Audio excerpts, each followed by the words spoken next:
안녕하십니까. 윤동열의 시대유감 진행을 맡은 윤동열입니다.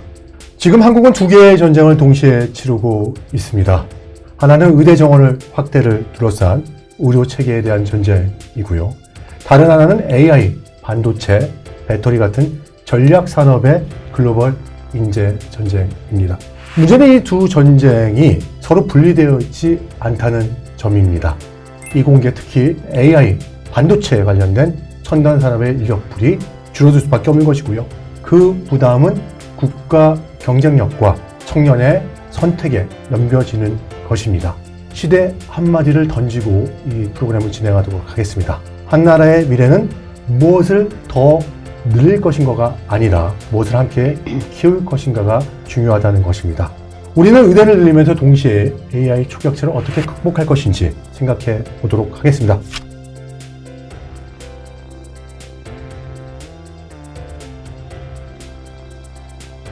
오늘 토론을 함께 해주실 두 분 모셨습니다. 우선 국민의힘 양양자 최고위원님 오셨습니다. 네, 반갑습니다. 서민준 카이스트 교수님이자 컴피그 대표이사님 나오셨습니다. 네, 반갑습니다. 반갑습니다. 예, 먼저 현황부터 좀 짚어보도록 하겠습니다. 의대에 대한 지원은 급증하고 있고 이공계에 대해서는 진학이 점점 줄어들고 있다는 분석이 좀 나오고 있습니다. 실제 지금 창업을 해서 대표로도 지내시지만 학교의 교수 역할도 하셨었잖아요. 네. 실제 현장에서 봤을 때 좀 과거하고 비교했을 때 좀 비정상적인 현상이라고 볼 수 있을까요? 저는 최근에도 더 심해진 것 같습니다, 확실히. 네. 몇 가지 좀 사례가 있었는데, 물론 그 중에 하나는 AI를 하던 분들이 또 이제 하다가 의대로 가신 분들도 계셨고, 실제로 예를 들어 박사과정을 진학을 했다가 이제 박사를 포기를 하고 의대로 가신 분도 계셨었고, 그리고 가장 큰 문제는 아무래도 이게 좀 박탈감을 많이 느끼는 경우를 봤던 것 같아요. 그러니까 이게 AI를 왔던 분들이 이제 미국 같은 경우 보통 가장 최고의 인재들이 AI를 간다라는 어떤 인식이 팽배하다고 하면은 한국 같은 경우는 경우에 따라서는 의대를 못 간 사람들이 뭐 이공계, AI를 포함한 이공계를 간다 이런 어떤 그런 이제 생각을 좀 하는 경우가 많은 것 같습니다. 예전에는 사실 제가 봤을 때는요, 네. 해외에서도 카이스트에 입학을 해서 네. 창업을 하기 위해서 들어온 분들도 많이 봤고, 네. 실제 창업에서 성장하는 기업들도 많이 봤거든요. 예. 지금은 그 반대 상황이라고 생각해요. 사실 물론 창업을 계속 하고는 있지만 저는 그런 것들이 이제 아무래도 우수한 인재들이 AI를 자랑스럽게 하고 있는가에 대한 좀 의문은 좀 있는 것 같아요. 예, 그래서 이제 이런 것들이 물론 정말 잘하신 분들 계시고, 사실 너무 잘 아시겠지만 최근에 많은 스타트업들이 또 잘하고 있고 이런 것들은 너무나 좋긴 하지만 사실 오히려 그 세대는 좀 예전 세대고 지금 이제 막 학교에 들어오는 세대는 앞으로 5년, 10년 후를 결국에는 책임질 이제 그런 세대가 아닙니까? 근데 이제 그런 분들이 좀 그런 것들을 느끼시는 분들을 좀 뵀던 것 같아서 이제 그런 것들이 좀 안타까운 것 같습니다. 현실 얘기를 좀 해주셨는데요. 네. 양 최고위원님 생각을 어떻게 보세요? 지금 의대 쏠림이 지원자 수에만의 문제가 아니고 사실 이제 최상위권 그런 인재들이 의대로 쏠린다는 것, 그게 가장 큰 문제라고 보여지고요. 그렇죠. 근데 그 현상의 핵심인데 의대 정원 가지고 말이 많았잖아요. 맞아요. 2006년도에 의대 정원이 몇 명인지 혹시 기억나셔요? 그때가 아마 3,058명. 이게 정확하게 기억하고 있어요. 장기간 이렇게 쭉 이렇게 고정돼 있다가 2025학년도에 급증 발표가 나요. 그게 몇 명이냐면 5,058명으로. 그렇죠.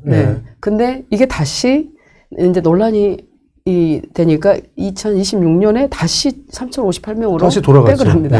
문제는 뭐냐면 수능 만점자, 그다음에 N수생, 그다음에 스카이 이런 중도 탈락하는 분들이 다시 의대 진학을 위해서 우리가 얘기하는 건 반수하듯이 그렇죠. 그렇게 다시 간다는 얘기예요. 그러니까 이게 큰 문제인 것 같아요.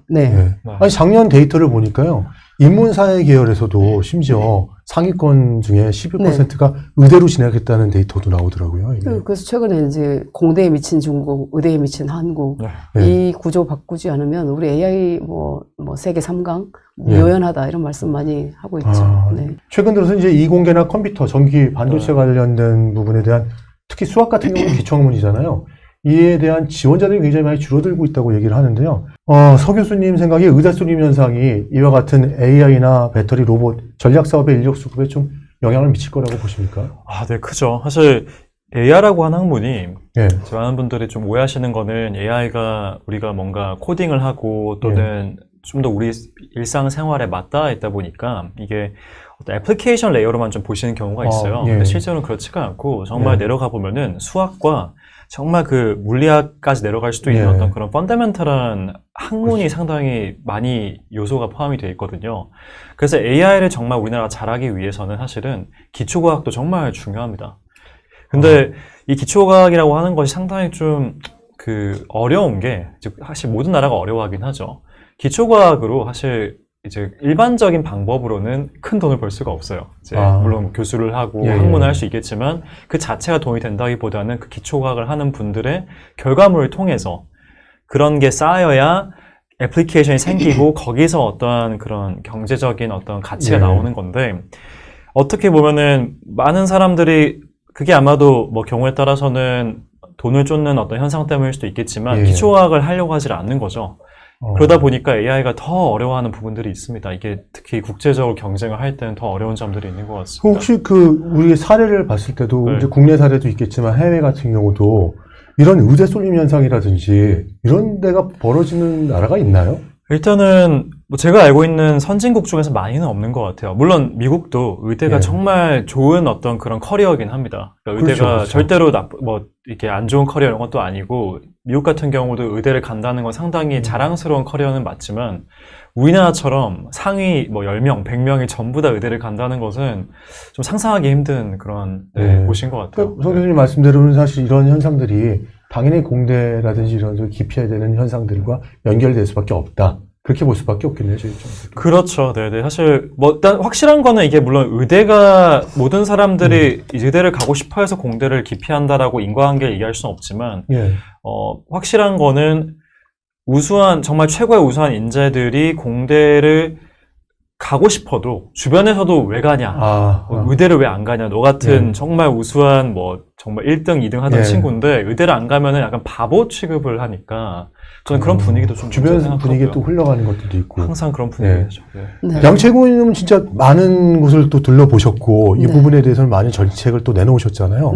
보시기에 어떻습니까 지금? 그러니까 이제 의대 쏠림이 단순히 의대 붐 이것도 문제인데, 실제로 그 말씀하셨던 반도체, AI 그다음에 뭐 로봇이라든지 첨단 산업에 필요한 학문이 사실은 수학, 물리, 뭐 컴퓨터 공학, 그리고 뭐 전자나 이런 쪽도 있는데 그런 쪽이 이제 허리가 비어버리는 거잖아요. 그렇죠. 그게 가장 큰 문제라고 보고, 사실 97년, 98년도에 그 대량 해고 사태가 일어나면서 우리 부모 세대들이 우리 자식만큼은 이런 불안한 어떤 삶의 일자리를 주지 않아야 되겠다는 게 되게 컸던 것 같아요. 뭐 전문 직종이라든지 그렇죠. 우리가 가서 계속 먹고 살 수 있는 게 무엇인가. 그러니까 안정을 택한 거죠. 안정. 그래서 그 안정적인 직업 중에서는 뭐 의대를 졸업을 하면 평생 안정적인 직업으로 평생을 먹고 사는 데는 일단 문제였기 때문에 부모님들의 로망이 돼버렸어요. 그러니까 자식들의 로망이 아니라 부모님의 로망이 되고, 근데 저는 되게 궁금해요. 왜 의대를 안 가셨어요? 공부 잘하셨을 것 같은데.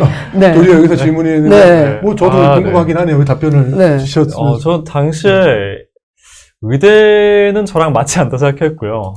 피 같은 것도 잘 못 보고 그런 걸 즐기지도 않았고 하다 보니까 당시에는 수학이랑 이제 그런 과학을 좋아했다 보니까 이제 코딩하는 걸 좋아하고 그래서 공대를 갔었습니다. 아까 양채구님께서 말씀해 주신 분은 보장이 되잖아요. 그리고 나이 제한도 없어요. 얼마 전에 제가 TV 프로그램을 보니까 90세가 넘으신 분들이 또 최고령 의사라고 해서 나오셔갖고 또 진행을 하셨잖아요. 근데 AI 엔지니어는 우리 양채구 의원님도 우리나라 최고 기업에 계셨지만 사실 연령에 대한 제한도 있고 또 직업 수명도 좀 짧게 인식되는 경우들이 있잖아요. 그럼 부모 측면에서는 당연히 연봉도 높고 고용 안정성도 있고 사회적 위상도 있는 의사를 선택할 수밖에 없을 거라 생각하는데, 그만큼 이 실질적인 손익계산서가 다르다고 보십니까? 그렇죠. 그러니까 그 손익계산서보다도 청년들이 체감하는 것은, 저는 이제 그 면허 플러스 수요, 고령화가 돼도 그게 주는 이제 안정감이 있는데, 사실은 AI 엔지니어는 어떤 기술도 그렇지만 우리가 배웠던 기술이 그대로 이렇게 계속해서 사용할 수가 없지 않습니까? 그렇죠. 그러니까 신체는 변화가 거의 없기 때문에 한 번의 어떤 공부로 평생을 그 일자리로서 저는 자기의 커리어로서 갈 수 있는데, 기술 쪽은 그런 게 안 되기 때문에 굉장히 어렵지만, 근데 이제 최근에 예. 그 AI 시대에 돌입을 하면서 가장 달라진 인식은 뭐냐면 AI 인재들은 그래도 글로벌 시장에서 먹히는 예, 인재다. 이런 예. 인식이 굉장히 예. 이제 높아졌어요. 예. 그래서 많은 그 젊은이들이 AI 쪽으로 관심을 갖는 것을 이제 보고 있는데, 사실 이제 우리나라에서 어떤 AI를 가지고 패권, 세계 시장을 주도하는 패권을 자리매김하기는 상당히 어려울 것 같은데, 그래서 저는 오히려 우리나라에서 우리나라를 그 패권 기술의 나라로 만들 수 있는 게 이제 유일하게 하나 있잖아요. 반도체.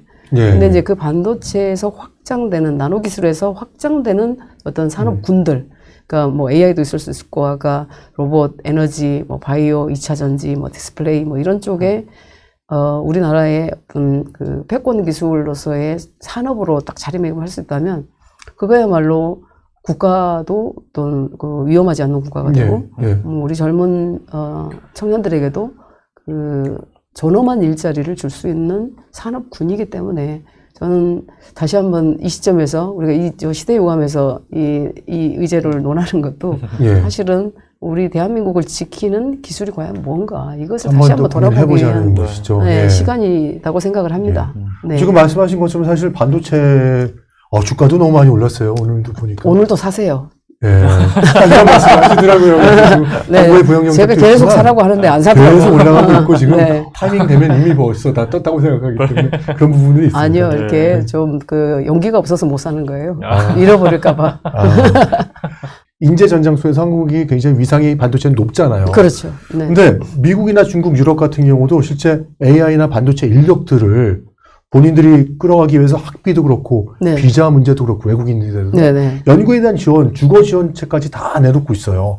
근데 말씀하셨다시피 우리나라는 그런 지원이 굉장히 미비한 것 같아요. 방금 말씀하셨던 것처럼 다른 어떤 선진국, 그러니까 첨단 산업을 육성하는 선진국들은 그냥 패키지예요. 청년들에게 또 그런 인재들에게 뭐 주거며 뭐 일자리야 그 일로 갈 거니까 주거며 교육이며 의료며 이런 것들이 다 패키지로 이제 제공되는 반면에 우리나라는 우리나라의 인재들한테도 그렇게 하지 못하고 있죠. 근데 이제 그 세계 최고 기술의 어떤 인재들을 우리가 또 공수를 받아야 되는데 그들을 우리 대한민국에서 처우를 개선해 줄 수 있는 방안이 없기 때문에 우리나라는 점점 어려워질 거라고 봐요.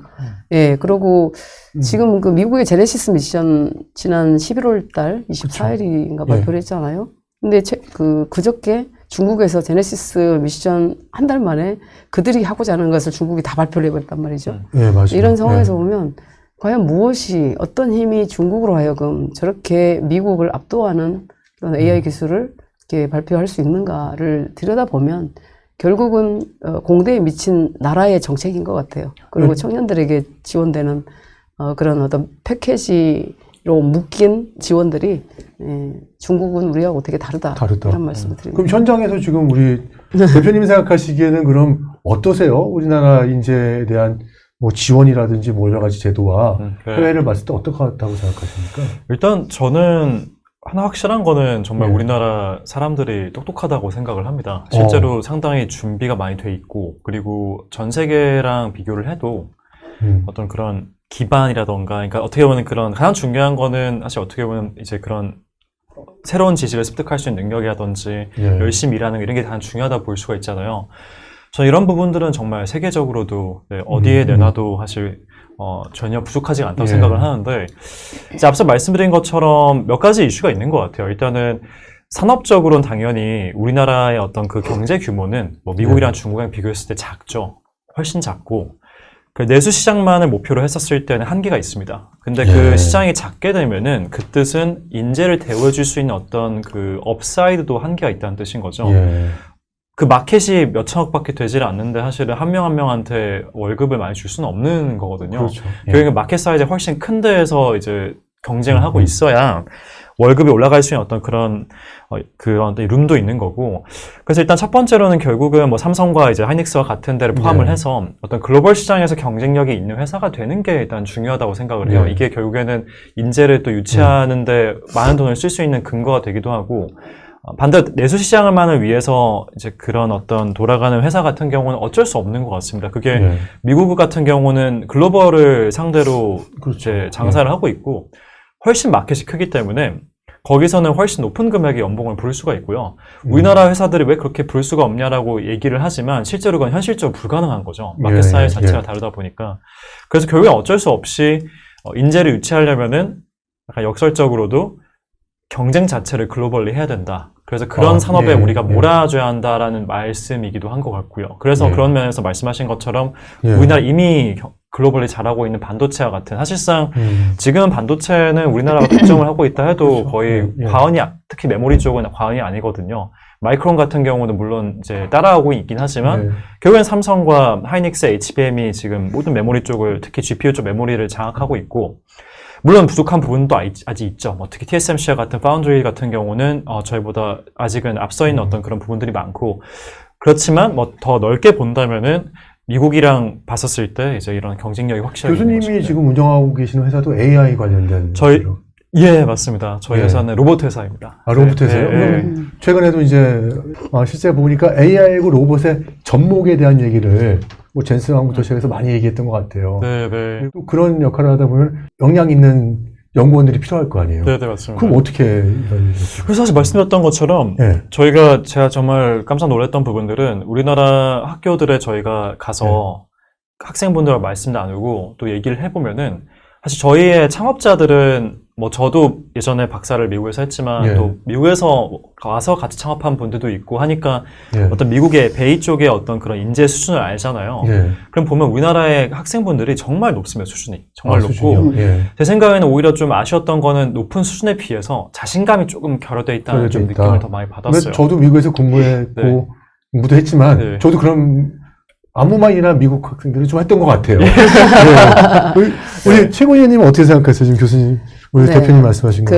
아까 이제 우리나라 사이즈에서 이제 말씀을 드려보면 사실은 우리나라에서 스타트업 창업을 하더라도 국내 시장을 보고 하면 이게 1조의 기업이 나오기가 어렵죠. 왜냐하면 SK텔레콤을 예로 들어보면 예를 들면 5천만 명이 한 달에 5만 원씩을 낸다. 그러면 그 매출이 그래봐야 2조 5천이거든요. 그러네요. 그래서 이제 세계를 주도하고 있는, 선도하고 있는 어떤 산업이라고 하면 그 기준을 저는 100조로 봐요. 100조가 돼야 이제 세계 시장을 주도하고 있다. 그러니까 예를 들면 SK 하이닉스하고 삼성전자가 600조 대 400조 대 그렇잖아요. 글로벌 시총이.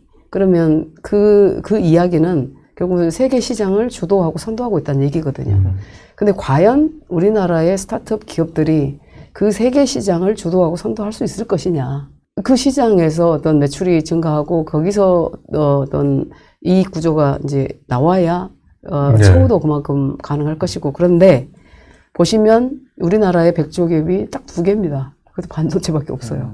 근데 왜 우리나라의 네이버, 카카오, LG 이런 AI 회사들이 그런 100조 기업 대열에 못 들어갔는가? 왜 예를 그럴까요? 들면 그러니까 그게 뭐냐면 이미 마이크로소프트라든지 뭐 마가 기업들이 있지 않습니까? 아마존이라든지 지금 뭐 메타라든지 이런 애플이라든지 이런 나라들이 이미 기술로 전 세계를 주도하는 선도를 해버린 거예요.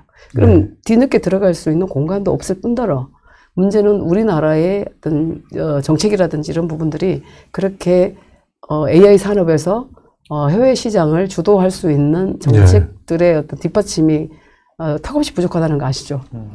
최고위원님 말씀하고 또 대표님 말씀 듣고 나니까 좀 답답한 게 얼마 전에 KDI에서 발표했을 때도요. 보통 300인 이상을 우리가 대기업 분류로 보는데 우리나라에서 250인 이상으로 분류했던 걸 보니까 그 비율 자체가 13%밖에 안 되더라고요. 대기업 비율 자체가. 근데 미국 같은 경우는 60%에 육박하고 뭐 일본도 40%가 넘어가고 대부분의 그 기업이 성장했던 기업이 지금 양채고원님이 말씀하셨던 AI 기업들이 성장을 해서 일자리도 만들고 매출도 올리고 있는데 그게 쉽지 않네요. 근데 글로벌 빅테크들을 보면 지금 보면 뭐 물론 이제 엔비디아 이런 뭐 한 7천조 되는 이런 그 GPU only 생산하는 그런 기업들을 제외하고라도 사실은 이제 백조 기업의 탄생이 그렇게 많은 인력에서 나오지 않아요. AI의 특성이 그런 것 같아요. 그러니까 예를 들면 딥시기나 지금 나오고 있는 제미나이나 챗GPT나 이런 부분들을 보면 전 세계인들을 상대로 해서 수요가 창출되기 때문에 순식간에 백조 기업으로의 성장이 가능하거든요. 근데 우리나라의 AI 인재들도 그걸 만들어낼 수가 있단 말이죠. 그렇죠. 국내도 이미 눈에 보여요. 몇 개 기업들은. 근데 인텔리전스가 그런 일을 했으면 좋겠다는 생각이 들고. 알겠습니다. 근데 이제 그런 가능성이 있기 때문에 과연 그럼 거기에서 중요한 게 뭐죠? 결국 사람이에요, 인재. 그렇죠. 네. 근데 미국이나 일본이나 EU 같은 경우는 스팀 인재들에 대한 장학금이라든지 뭐 관련돼서 산업 연계라든지 이민이라든지 여러 가지 국가 차원에서 좀 관리를 하고 있는 것 같아요. 네네. 근데 우리 같은 경우는 왜 이렇게 될 수 없는지 그리고 앞으로 어떻게 개선해야 될지에 대한 것들을 좀 정책적으로 제시해 주실 수 있으실까 해서요. 그러니까 이제 금방 말씀하셨던 것처럼 그 한국의 교육 투자와 스템 기반이라고 하는데 그 기반이 강한데 이제 그 인재가 들어와서 머물고 하는 데는 우리나라는 굉장히 그 약한 편이죠. 이런 게 이제 가장 큰 문제라고 보여지고 있고. 근데 이제 저는 이제 문제점부터 얘기하면 이게 의대 쏠림이 이제 고착된다? 그러면 10년 뒤에는 이제 의사 수가 문제가 아니라 기술 리더십이 전혀 없다 보니까. 근데 지금 이제 AI는 그 의학 기술과 접목이 됐을 때 그 비욘드 세미컨덕터의 바이오 기술에서 우리 대한민국이 전 세계를 주도하는 기술이 나올 수가 있을 것 같단 말이죠. 그러면 10년 후, 15년 후, 그 이전에 3년 후, 5년 후라도 이런 기업이 나올 가능성이 매우 높아 보여요. 제 눈에도. 근데 그러면 그런 기업들을 어떻게 하면 지원을 할 것인가 라고 이제 보면서 그 로드맵도 마련을 하고 그래야 되는데 제가 놀라운 거는 사실 이제 그 이름만 얘기해도 아는 어떤 스타트업 기업의 대표가 저한테 하는 얘기가 정부 사이트에서 무슨 뭐 그런 AI 관련해서 자문을 해달라고 해서 가서 어떤 얘기를 해보면 본인의 이야기를 알아듣는 사람이 한 명? 하정우 수석 정도 될까? 저도 얼마 전에 AI 수석, 그죠? 한 수석 만났었어요. 같이 토론해서. 근데 이제 그런 상황에서 무슨 정책이 뒷받침될 것이며, 무슨 어떤 이 법안이 제대로 만들어질 것이며, 근데 이제 우리 그 정부는 아시겠지만 정부의 공무원 조직이라고 하는 것은 어떤 법안에 기반한 실행의 주체이기 때문에 그들이 무슨 스타트업처럼 일을 할 수 있는 구조가 아니에요. 그런데 이제 우리 스타트업을 하시는 우리 기술 인재들은 굉장히 답답하죠. 그래서 이제 미국으로 진출하고 싶어 하고 미국 시장, 전 세계 시장을 이제 주도하고 싶어 하는 거죠. 그러면 우리 그 대표님께서 생각하시기에 지금 양채로 의원님께서 말씀하신 거에 뭐 동의하시는 것도 있고 또 추가적으로 또 주문하실 것도 있을 것 같아요. 어떠세요? 하여튼 너무 동의되는 부분은 이제 저도 회사 창업하기 전에 특히나 학교에서 많은 시간을 보냈고 그 학교에서도 이제 어떤 정부 지원금, R&D 이런 것들에 대한 이제 행정이 많지 않습니까? 근데 이거는 뭐 워낙 많이 나왔던 얘기긴 한데 거기에 정말 많은 시간을 써야 했었어요. 그리고 그 시간들이 사실은 좀 많이 아깝습니다. 왜냐하면 그 중요한 일들은 아니었거든요. 생각보다. 보통은 어떤 느낌이냐면은 뭐 과거에 예를 들면 누군가가 그 잘못된 일로 뭐 횡령이라든지 이런 걸 저질렀으면 그 횡령을 못하게 하기 위해 시스템을 만듭니다. 근데 그 시스템이 사실 횡령을 저질렀을 때 벌을 주는 것에 끝나는 것이 아니라 약간 이게 근본적으로 불가능하게 시스템을 만드는 게 있어요. 물론 그게 뭐 나쁘다고만 볼 수는 없지만 제가 느꼈을 때는 사실 시스템에 계속 이렇게 덕지덕지 붙이게 되면은 나중 가면 아무도 이거를 건들 수 없을 정도로 이게 좀 스테이메이트가 되는 거죠. 그 고착이 돼서 이렇게도 저렇게도 할 수 없는. 현실적인 말씀을 주신 것 같아요. 저도 산학협 단장을 오래 했다 보니까 말씀드리는데 연구자들이 저한테 항상 불만이 있었던 게 뭐냐면 연구를 할 수 있게 해줘야 되는데 왜 이렇게 제재를 가하냐, 행정적인 요인이 있느냐. 이 얘기가 아마 학교 내에서도 그렇지만 저희는 또 답변이 그거거든요. 정부에서 행정적인 부분에 대해서 요구를 하기 때문에 저희도 관리를 해야 된다. 맞아요. 그런 얘기 들었죠. 예, 맞아요.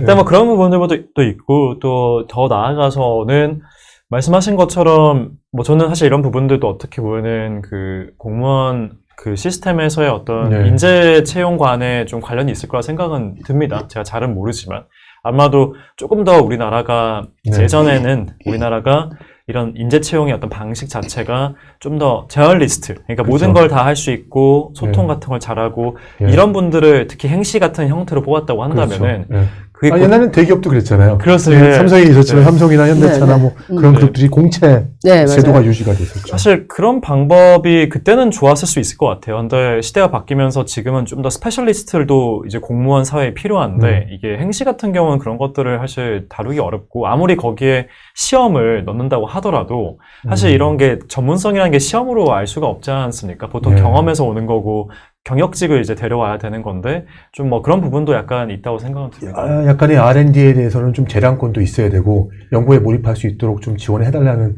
얘기로 제가 예, 맞습니다. 네. 그리고 저희 근데 이제 이 지점에서 미국, 일본, 유럽의 아까 스팀 정책, 인재 정책 얘기를 하셨잖아요. 근데 그 공통점이 있더라고요. 어떤 공통점은 뭐냐면 점인가요? 돈, 일단 첫 번째 돈. 장학금이나 뭐 이렇게 연구비. 그럼 두 번째가 현장, 산학과 실습. 그리고 세 번째가 이제 그 비자나 정지 문제. 그런 이제 그런 이동이라는 건데. 근데 이제 그 공통점은 세 개가 각 나라가 다 똑같아요. 그 문제가. 근데 이제 차이점은 뭐냐면 실행 구조라는 얘기죠. 그래서 제가 조사를 해보니까 미국은 연방 예산으로 교육 훈련 네트워크를 만들어요. 연방 예산으로. 일본은 지역 기업 대학 컨소시엄으로 실무형을 깔아요. 근데 또 이유는 그 초국가적으로 기술 인력 이렇게 전략을 맞추고 있더라고요. 근데 뭐 국가를 넘어서도 할 수 있다는 거죠. 그래서 우리나라는 근데 뭐 장학금 몇 개, 뭐 지원금 몇 개 이런 식으로 하고 있어요. 그래서 저는 이제 주장하는 바가 경로 전체를 이렇게 패키지로 좀 이렇게 설계해야 된다는 말씀을 드립니다. 이게 우리나라는 교육부는 입시하고 정원을 하고 있고, 보건복지부 같은 경우는 의사하고 병원에 대한 걸 하고 있고, 산업부는 AI하고 반도체를 따로 보고 있으니까 꼭 사일로에 갇혀 있는 느낌을 들어요. 근데 맞습니다. 이 교육, 보건, 산업 정책이 좀 따로 놀고 있는 것 같은데, 이거를 풀기 위해서는 거버넌스를 어떻게 개편해야 되고, 범정부 차원에서 인재 전략에 대한 컨트롤 타워를 어떻게 구상해야 될까요? 그런 것들을 제대로 알았으면 지금까지 안 했을 리가 없는데. 그래서 제가 이제 질문 얘기했죠. 근데 사실 이제 그 의대 정원이 교육 이슈 같지만 사실은 이거지 않습니까? 이렇게 국가 인재의 배분이에요. 배분. 그렇죠. 그게 기본인데, AI 반도체 산업 이런 이슈가 아니라 사실은 교육이고 이민이고 어떤 노동 시장의 문제다. 이렇게 접근을 해야 될 것 같고요. 근데 이제 한국은 이게 부처별로 아까 말씀하셨던 것처럼 수요 축에도 달라요. 맞아요. 그리고 정책 목표도 또 따로 가요. 심지어 이제 과학기술부총리가 생겼는데 그 아래 제가 그 법안을 냈던 것은 과학기술부총리가 있으면 과기부, 산자부, 중기부를 하나의 어떤 부총리 산하에 두고 거기서 필요한 예를 들면 첨단 산업이라든지 이런 부분들을 다뤄야 되는데 이게 다 나누어져 있어요. 부처 간의 벽이며 어떤 롤을 잘 제대로 데피니션을 못하고 있는 이런 문제도 있고. 근데 이제 해법이 뭐냐면 방금 말씀드렸던 것처럼 범정부 차원. 범정부로 단일 수요 추계, 또 단일 로드맵, 단일 재정 그런 것들을 갖춘 인재 전략 체계를 만드는 것가 진짜 필요하거든요. 근데 지금 그 과기부총리를 만들어 놓고 어떤 현상이 발생하고 있냐면 갑자기 과기부총리가 되니까 산자부 장관은 그 밑에 들어가 있는 거 아닌가? 중기부 장관은 또 그 밑에 들어가 있는 거. 이게 하이라키가 만들어지는 것 같은. 그래서 서로 굉장히 텐션이 높아졌대요.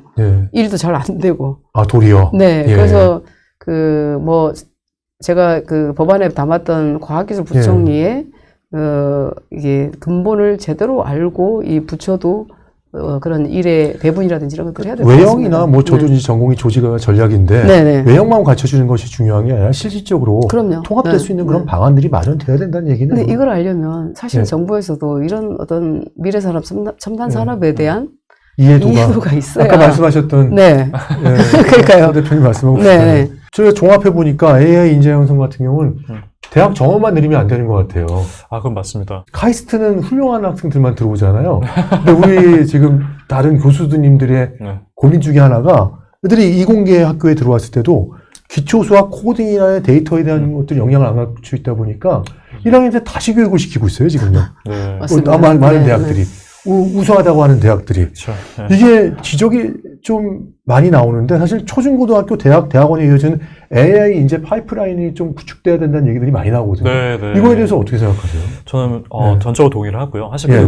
거기에 가장 중요한 거는 예. 오히려 저는 기초 학문이라고 생각을 해요. 그러니까 이게 물론 AI도 배우긴 해야 되겠지만 오히려 그럴수록 또 수학과 이런 어떤 과학도 사실은 많이 더 포커스를 하고 이제 더 비중도 올려야 되는데 일단은 아무래도 최근에 트렌드는 계속 내려가고 있었던 건 사실이죠. 그런 어떤 부분들 내려가기도 했었고 그리고 또 아무래도 우리나라 입시가 상당히 시험 위주, 수능 위주의 이제 그런 입시라기보다 어떤 교육 자체가 입시 위주의 어떤 그런 이제 교육 방식이다 보니까 물론 잘하시는 분들은 잘하시겠지만 뭐 제가 느꼈을 때는 결국에는 이런 기초학문들은 이해를 하고 그거를 습득하는 게 중요한데 그것보다는 제 점수가 높은 게 더 중요해지는 그런. 그럼 이러한 부분의 문제가 대학 가서 다시 코딩 교육 시키고 있고 다시 이제 기초 수학 시킨다는 게 문제가 되잖아요. 그럼 이런 준비를 초중고등학교 중에서 시켜야 되냐, 대학에서 시켜야 되냐, 그 이후에 시켜야 되냐 이런 부분도 있을 때 어떻게 생각하세요?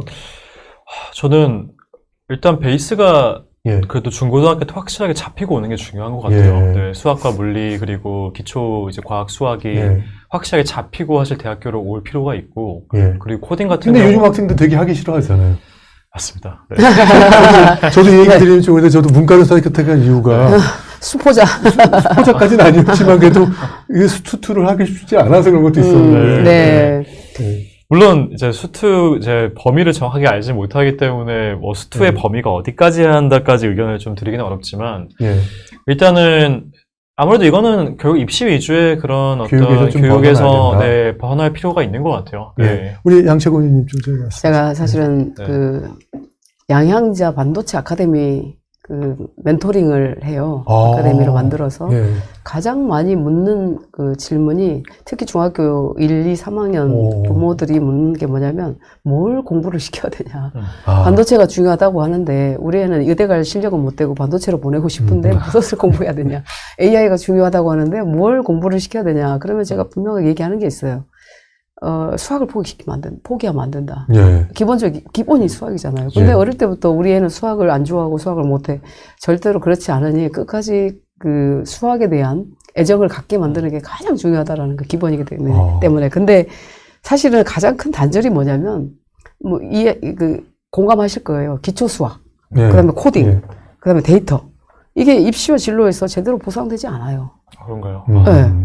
그런 구조인데, 우리가 그러면 당장 이제 뭐 숏텀, 미텀, 롱텀으로 해야 될 일을 정해서 보면 뭐 미텀, 롱텀은 아니더라도 1, 2년 안에 우리가 뭘 해야 되냐? 그러면 첫 번째가 수학인데 뭐 수학의 제일 중요한 부분이 이제 AI 인재로 간다 그러면 확률. 그렇잖아요. 통계. 확률. 선형대수 기초. 전 1하고 0밖에 모르는데 또 경영할 걸. 그리고 이제 두 번째가 가르칠 사람이 제대로 있느냐는 얘기죠. 그러니까 교원 역량이라든지 교재라든지 평가 체계가 정비가 제대로 돼야 되는데 우리 거기에서 혼란스러워해요. 지금. AI 교육의 질을 우리가 측정할 때 3대 조건이 있잖아요. 교원에 대한 수급 문제, 그리고 커리큘럼에 대한 문제. 인프라의 문제라고 좀 봤거든요. 그럼 이 중에서 제일 중요한 게 뭔가요? 이렇게 여쭤보려고 했더니 이렇게 말씀해 주시니까 제가 이거 질문할까 말까 그러다가 그래도 질문을 드려야 될 것 같아요. 두 분한테 다 여쭤보려고 그러는데 저희 어떻게 생각하세요? 저는 이제 중고등학교냐 대학교냐 또는 대학원이냐 좀 다른 것 같습니다. 일단은 중고등학교는 말씀하셨던 것처럼 일단은 교원도 중요하고 커리큘럼도 중요한 것 같고요. 이 두 개가 상당히 중요한 것 같고 대학교로 가면 갈수록 제 생각에는 사실 마찬가지로 중고등학교랑 비슷한 부분이 있는 것 같아요. 다만 대학교 같은 경우는 조금 더 교원의 중요성이 올라가는 것 같고 이제 대학원으로 가면 당연히 인프라가 상당히 중요해지는 것 같습니다. 이거는 연구를 할 인프라가 필요하기 때문에 당연히 그리고 교원이 중요하고요. 이제 대학원은 커리큘럼이라는 것은 좀 너무 잘 아시겠지만 크게 의미가 없는 좀 상황이 되는 것 같아요.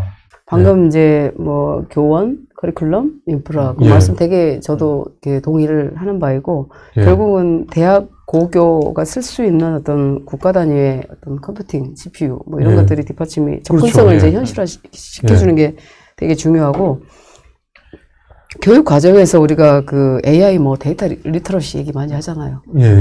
그런 부분들을 선택이 아니라 기초 소양으로 일단은 좀 깔아줘야 된다라는 말씀 드리고 그다음에 교원들도 그 지금의 선생님들이 과연 이런 AI 시대에 교원 활동을 할 수 있을까라는 게 퀘스천이잖아요. 다.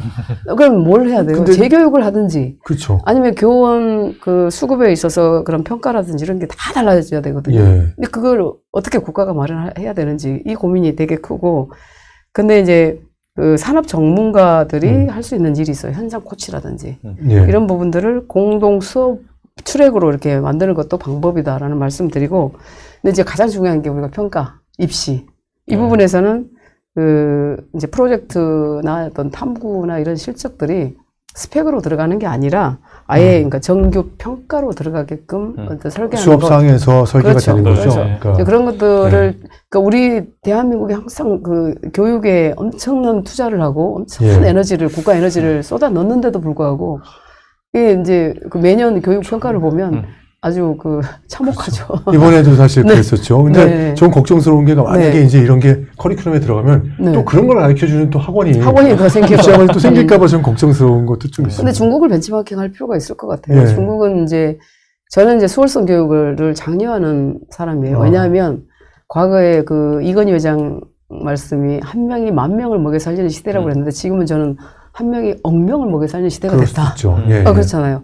그러면 그 수월성 교육을 받아야 할 아이들이 그 범죄가 되지 않도록 보통의 보통 아이들이 사람보다 이제 사실이죠. 그렇죠. 네. 그들은 미국은 유니크한 걸 좋아하는데 우리는 평범한 사람을 좋아하는 그렇죠. 근데 이제 네. 그 중국의 그때 인재전쟁 프로그램에서 했던 키워드가 있더라고요. 예. 중국은 수월성 교육을 공교육에 넣는 것 그 차이가 한국과 완전히 예. 다르다. 요 얘기였어요.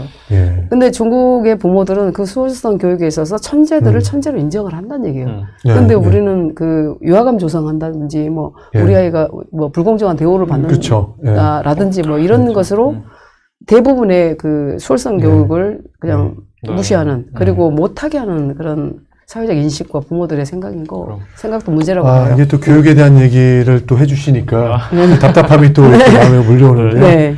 사실 이제 기업 같은 경우는요, 바로 투입될 수 있는 인재를 원하잖아요. 네. 근데 대학에서는 아까 말씀드렸던 기초나 이론을 강조하다 보니까 네. 미스매치가 발생하기도 하고, 네. 최근 들어서는 이제 뭐 정부에서 여러 가지 정책을 통해서 네. 바로 인재 양성을 도와주는 대학 프로그램, 브릿지 프로그램들이 많지 않습니까? 근데 네. AI 현장성을 좀 키우기 위한 3학년 공동 프로그램 같은 경우를 만들 수도 있다고 봐요. 만들고 있고 있잖아요. 근데 그렇죠. 이게 네. 정부나 지자체, 대학, 기업이 각각의 역할이 있다고 보거든요. 네네. 어느 정도 역할까지 어떻게 해야 될지에 대한 부분들이 좀 궁금한데, 먼저 이제 현장에 있으시니까 네네. 네. 대표님께서 한번 말씀을 주시죠. 네. 그래서 저는 말씀하신 딱 그 부분이 정말 중요하다고 생각을 합니다. 이게 학교랑 회사의 역할이 다르고요. 그리고 둘 다 역할이 있다는 걸 인정을 먼저 하고 넘어가야 되는 것 같아요.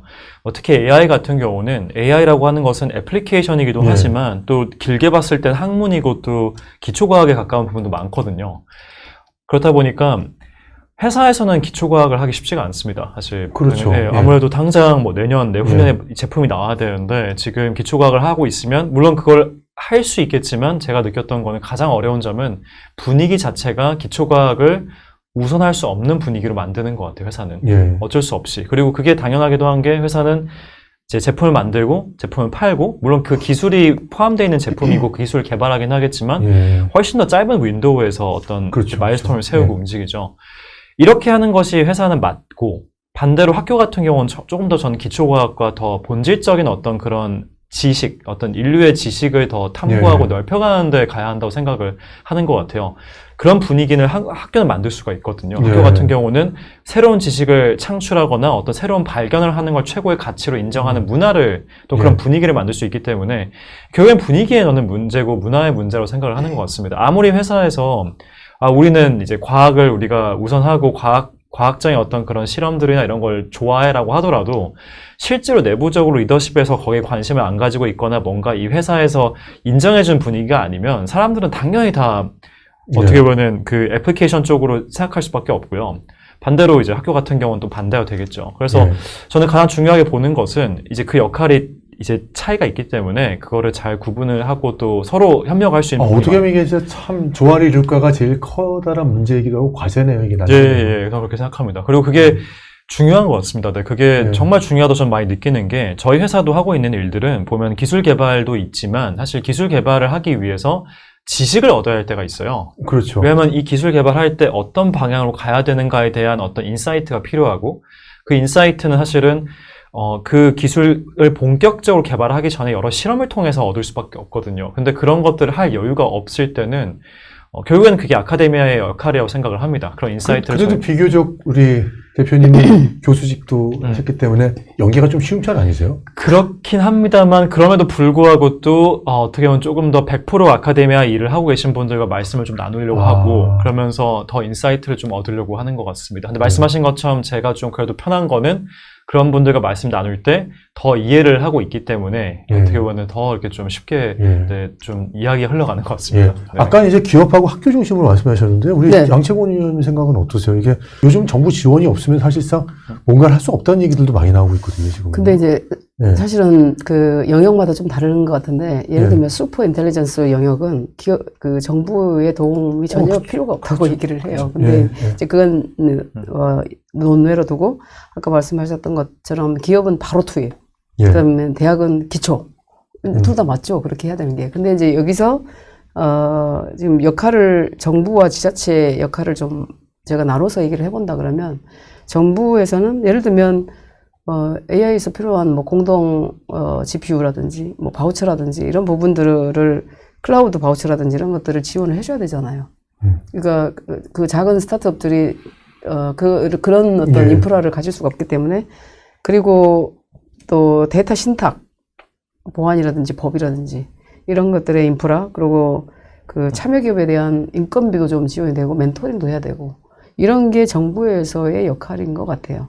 그리고 이제 지자체에서는 그 지역의 거점이 있을 거 아니에요. 그렇죠. 이제 그런 거점에서 실습센터를 좀 많이 만들어서 지자체가 지원을 해야 되는데 특히 반도체도 그래요. 미국이 이제 처음에 반도체 설계를 할 때 반도체 학원이 그렇게 많았다 그래요. 그래요? 대학에서 그러니까 가르치는 영역의 바깥에 있으니까 기초 학문을 가르치고 현장에 투입할 인력들은 그게 뭔가 이렇게 훈련이 돼서 들어와야 되는데 그 설계를 하는 학원들이 많이 있었다고 그래요. 우리도 그런 교육 기관이 카이스트에서도 있었지 않습니까? 네. IDM인가요? 그때 그리고 그런 이제 실습센터라든지 그리고 그 주거라든지 교통이라든지 이런 문제도 이제 지역에서의 지자체에서의 지원하는 그 범위에 좀 들어가면 좋겠다라는 생각을 좀 해봅니다. 그러니까 결국은 이제 청년이나 학부모들도 생각했을 때 합리적인 계산 끝에 의대를 결정할 수도 있잖아요. 그럼 이제 결국은 그 계산식을 바꾸지 않으면 의대 쏠림 현상이 없어질 수 없다는 얘기지 않습니까? 그럼 그렇습니다. 보시기에 뭐 최고 의원님도 보시면 의대의 선택지를 갈 수 있죠. 뭐 AI도 할 수 있고 반도체도 있고 공대 기초과학을 늘리기 위해서는 뭐 등록금을 지원할 수도 있고 뭐 장학금이 있을 수도 있고 연구를 지원할 수도 있고 군복무라든지 뭐 이민 취업 지원도 할 수 있잖아요. 그럼 가장 이 중에서 먼저 손봐야 할 것이 무엇이거나 그렇다면 동시에 손봐야 될 것이 무엇인가를 한번 말씀해 주실 수 있을까? 좀 어려운 문제인데 그래도 근데 이제 저는 그 의대 쏠림이 그러니까 삼성의 어떤 그 선배님들하고 얘기를 많이 해볼 때 어떤 얘기를 주로 하시냐면 우리나라의 그 히어로라고 영웅이라고 일컬어지는 사람들을 보자. 그러면 반도체 엔지니어가 히어로라고 나온 적이 있나요?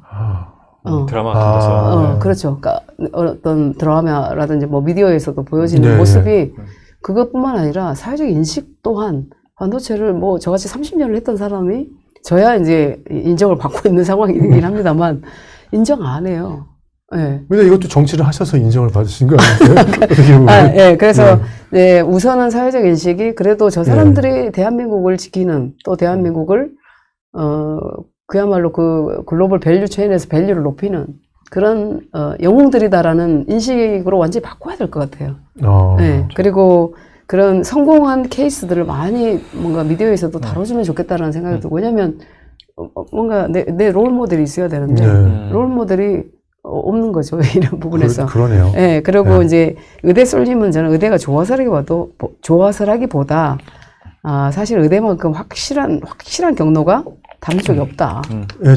그래서 이제 가장 먼저 이제 바꿔야 될 게 이제 저는 그 뭐 등록금이라든지 이런 게 아니라 그 이제 커리어 확실성인데 사실은 아까도 말씀드렸죠. 불확실성이 높은 이런 그 기술 쪽으로 내가 갈 것인가.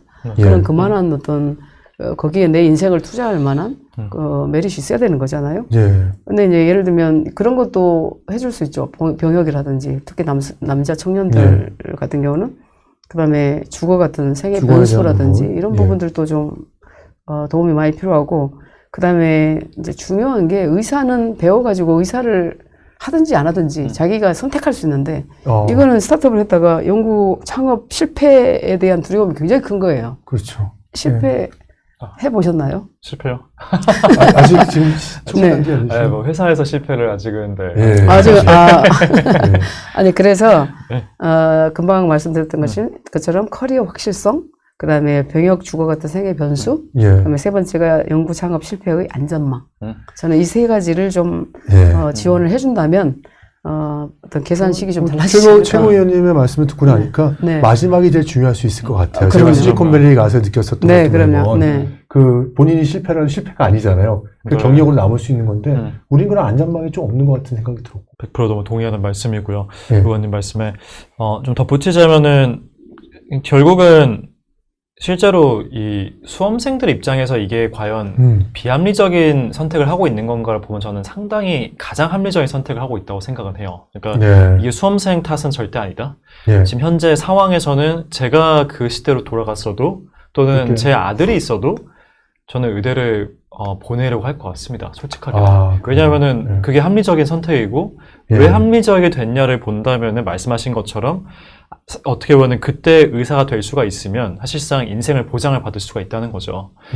그럼 여기서 이제 퀘스천은 밸런스가 안 맞다라는 건데, 그러니까 정말 공부를 잘하는 친구가 있고 여기서 두 가지를 고를 수가 있어요. 예를 들면 의대를 내가 지금 가는 선택을 할 수도 있고 또는 그게 좋은 공대를 갈 수 있다고 한다면은 지금 상황에서는 저는 후자를 갈 이유가 사회적으로 만들어져 있지는 않은 것 같아요.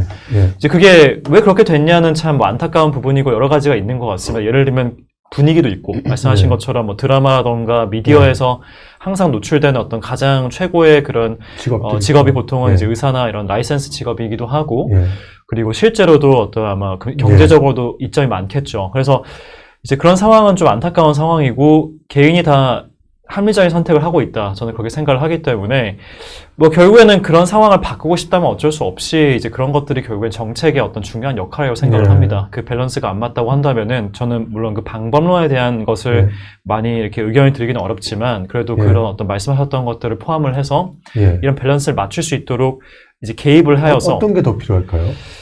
가령 예를 들면은 이제 그게 금전적인 거일 수도 있을 것 같고요. 그게 어떤 그 이런 분야로 갔었을 때 어떤 확실한 이점이 보이는 거일 수도 있을 것 같고 결국에는 이제 정말 좀 이거는 그리고 정말 민감한 얘기고 저도 꺼내고 싶지 않은 얘기긴 하지만 뭐 결국엔 이 밸런스가 안 맞는 건 한쪽을 올려주거나 다른 쪽을 낮추는 거라 생각은 하거든요. 근데 당연히 낮추는 건 항상 어려운 일인 건 맞는 것 같습니다. 그래서 그게 맞냐 틀리냐는 저도 솔직하게는 말씀드리기 어려운데 하지만 모든 걸 그렇다고 해서 이제 밸런스를 맞출 때 한쪽만 올릴 수는 없다 보니까 그러면 계속 둘 다 같이 올라갈 수밖에 없지 않습니까? 그래서 그런 거에 대한 고민도 필요한 것 같습니다. 아마 이 방송을 보고 있는 뭐 수험생도 있을 것이고 학부모도 계시고 있을 것 같은데 대체 어떤 길을 선택해야 되느냐 고민이 더 쌓였을 것 같아요. 저희 방송을 보면서. 근데 보시기에 실제 AI나 그래도 반도체나 공대를 고민하는 학생들에게 좀 현실적인 조언이라든지 힘을 낼 수 있는 말씀 한번 주시면. 근데 저는 이제 수험생들은 아까 말씀하셨던 것처럼 그 합리적인 선택을 하는데 사실은 저는 그렇게 말씀을 드리고 싶어요. 이게 정답이 하나가 아니다. 근데 이제 아까 말씀드렸던 안정적인 직업에 대한 선호 때문에 의대를 선택하는 경우가 많은데 사실은 저는 이제 우리 후배들이든 우리 청년 멘토링 할 때 성장의 시장을 보라 이거죠. 성장의 시장. 성장의 시장. 전 세계에서 내가 어떤 인재로 활약을 할 수 있을 것인지는 결국 이제 기술이라는 생각이 들고요. 그래서 그 AI 반도체가 불확실하긴 하지만 사실은 기초 수학이라든지 아까 말씀드렸던 코딩이라든지 영어라든지 프로젝트라든지 이런 이제 포트폴리오를 딱 갖추게 되면 사실은 한국 안에서든 그게 어떤 글로벌 무대에서든 이게 기회가 열리기 때문에 어떤 내가 미리 어떤 직업을 고른다기보다 그런 어떤 세계 무대를 보고 자신이 어떤 삶을 살고 싶은지 이런 어떤 철학에 기반한 그 선택을 하게 하고 싶어요. 근데 지난번 제가 인재전쟁 얘기를 자꾸 해서 그런데 중국의 중학교, 고등학교의 그 교훈을 보면 굉장히 철학적이더라고요. 네. 나는 이 과정에서 내가 어떻게 살다 가고 싶은지를 고민하는 기간이다라는 거죠. 기관이고 기간이다 이런 얘기를 하는데 좀 되게 놀라웠어요. 이게 사실 철학과나 이런 데서 봐야 되는데 왜냐면 중국 같은 경우는 이공계가 70% 가까이 돼버리잖아요. 네네. 고등학생. 그런데도 그런 고민을 하고 있다는 거죠. 굉장히 철학에 기반한 기술 인재들을 어떤 육성하고 있더라는 것에서 놀랐어요. 내가 누군지, 내가 뭘 어떻게 살다 가고 싶고 이런 것들이 어렸을 때부터 좀 길러진다면 그런 역량이 길러진다면 저는 훨씬 더 그 선택에 있어서 그 자발적이고 자율적인 선택을 본인의 어떤 인생 경로를 선택할 수 있지 않을까. 정말 이제 그 생각 많이 하시고 주는 조언이신 것 같습니다. 혹시 어떻게 생각하세요? 네, 저도 사실 그 말씀하셨던 부분에 좀 가장 큰 공감이 갔던 게 저는 사실 우리나라가 그러면 부족한 게 무엇인가를 보면은 철학이 부재하다고 생각을 많이 드는 것 같아요. 이게 상당히 이공계라고 하면 뭔가 이게 인문계랑 맞닿아 있다고 이제 보통 생각하시면 저는 그렇게 보지는 않고 오히려 그 과학이나 수학의 가장 끝에 가면 철학이라고 생각을 하거든요. 예전에 뭐 철학자라든지 과학자들이 같이 했었잖아요. 맞습니다. 그러면 그게 철학의 결국에는 가치관이고 내가 어떤 가치를 향해 쫓아가고 거기서 이제 파생되는 것들이 많은 생각들을 하게 되는 것 같은데 결국에는 어떻게 보면 철학이 부재하고 조금 더 좀 메테리얼리스틱한 어떤 물질적인 걸 쫓게 되는 거죠. 당장 보이는 슈퍼피셜한 걸 쫓게 되고 이제 그런 것들로 인해서 생기는 문제라고 생각을 합니다. 그래서 이게 해결책이 무엇이냐는 참 어려운 문제긴 한데 좀 어떻게 보면은 그런 부분들이 상당히 공감이 많이 가는 것 같습니다. 그래서 이제 그런 것들이 좀 해결될 수 있는 그게 교육의 어떤 부분일 수도 있고 또는 어쩌면 우리나라가 너무나 또 동질 사회고 그리고 또 너무 이렇게 다 수도권 집중화되어 있다 보니까 더 그게 심화된 걸 수도 있을 것 같은데 이런 것들이 다 엮여 있는 문제라고 생각은 듭니다. 이게 또 수도권 집중 현상까지 다른 과제까지도 제가 그 철학 얘기하니까 이렇게 반도체 30년 일하면서 항상 제가 입에 달고 다녔던 말을 했던 게 있어요. 반도체는 과학이 아닙니다. 철학입니다. 그래서 정말 저도 나중에 써먹어야 될 것 같아요. AI는 과학이 아닙니다. 철학입니다. 멋집니다. 이제 마지막으로 좀 토론을 정리하는 의미에서 질문을 드려야 될 것 같은데요. 사실 모두가 의대가 가는 나라가 아니라 AI 초격차를 좀 극복하기 위해서 정부나 이 전문가들이 함께 논의를 해야 되고 합의를 해야 되잖아요. 꼭 반드시 이런 부분들에 대해서는 논의가 있어야 되고 합의가 있어야 된다는 부분이 뭔지에 대해서 한번 저희 최고위원님께서 근데 이제 저는 이제 정부 사이트를 이야기하는 정치 영역에 있기 때문에 사실은 범정부적으로 무엇을 해야 될 건가. 근데 우리 이제 제 경험으로도 봐도 예를 들면 우리가 산업이 10년 후에, 15년 후에 또는 5년 후에 패러다임이 어떻게 바뀔 것인가가 있어야. 그렇죠. 상상으로라도 그게 기획이 되어야 그로부터 로드맵을 잡잖아요. 10년으로 보면 뭐 5년 후, 3년 후, 2년 후, 1년 후 지금. 이제 그런 로드맵을 잡고 인재 전략을 세우려면 결국 그런 컨트롤 타워가 있어야 되는 거죠. 10년, 예를 들면 인재 로드맵이라든지. 근데 최근에 제가 이제 맞닥뜨리고 있는 그런 10년의 어떤 로드맵이 아니라 지금 인류가 탄생해서 지금까지의 어떤 그 산업의 패러다임의 변화보다 앞으로 3년에서 5년 사이의 변화가 완전히 익스포넨셜 한다는 얘기잖아요. 그러니까 알파폴더에서 냈던 그런 DNA 구조의 숫자라든지 그런 것도 뭐 어마어마하잖아요. 근데 요 수직 상승하는 여기에서의 어떤 주인은 누구가 이 데이터의 주인, 이 슈퍼 인텔리전스에서 나온 어떤 결과물의 주인이 누가 될 거냐. 그러니까 이런 통치차를 가진 시니어 세대들이 또 많이 나와야 될 것 같아요. 그래서 이제 청년 세대들이 이런 것들을 보고 뭔가 진입을 할 수 있도록 해야 되고, 이제 마지막으로 저는 이제 제가 드리고 싶은 말씀이 사실 이제 대한민국은 대한민국 안에서만의 어떤 인재 전략을 쓰면 안 된다. 그 이스라엘이요. 미국, 중국, 거의 이제 미국 1등이고 그 스타트업 그렇죠. 어떤 나라로. 예. 근데 중국과 거의 비견되잖아요. 그런 이유가 하나가 있더라고요.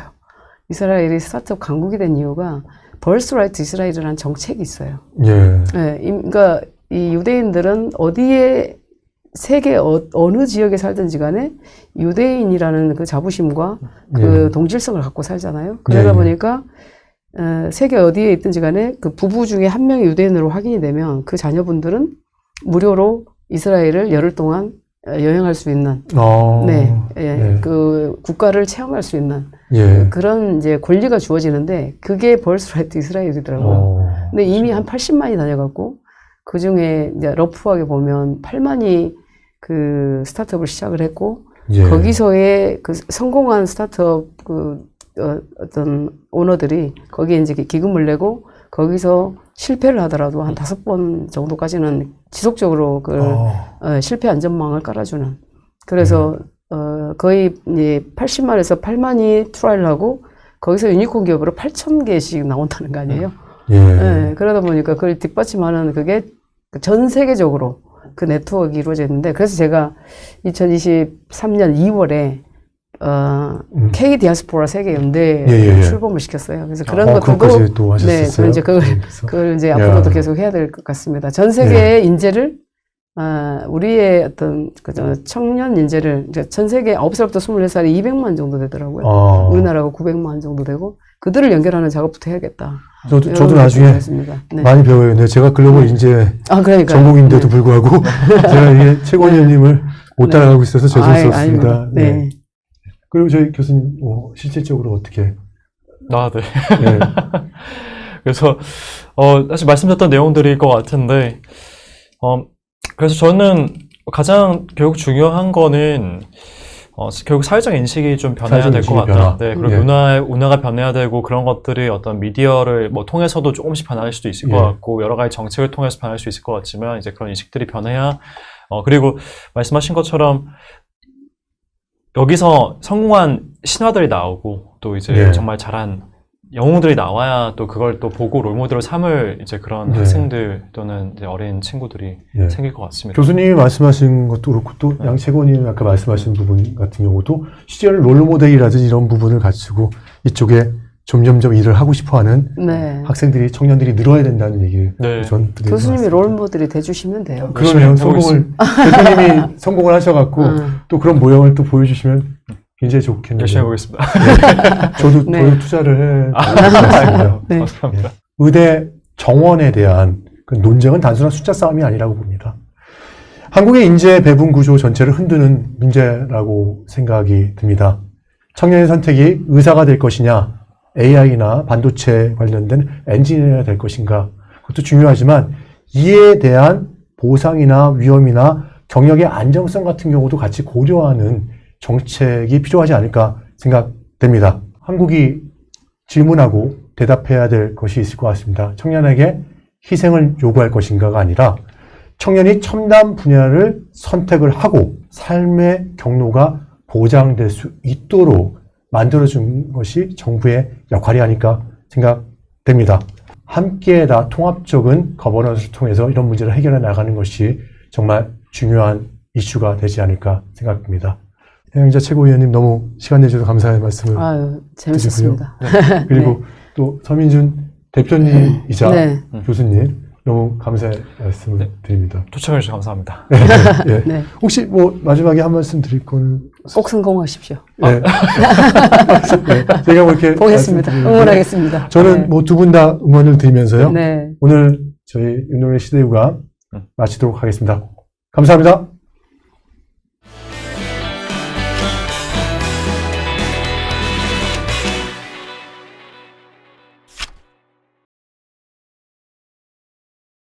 앞선 토론에서는 우리는 의대 쏠림과 AI 인재 부족이 하나의 구조 안에서 맞물려 있다는 점을 확인했습니다.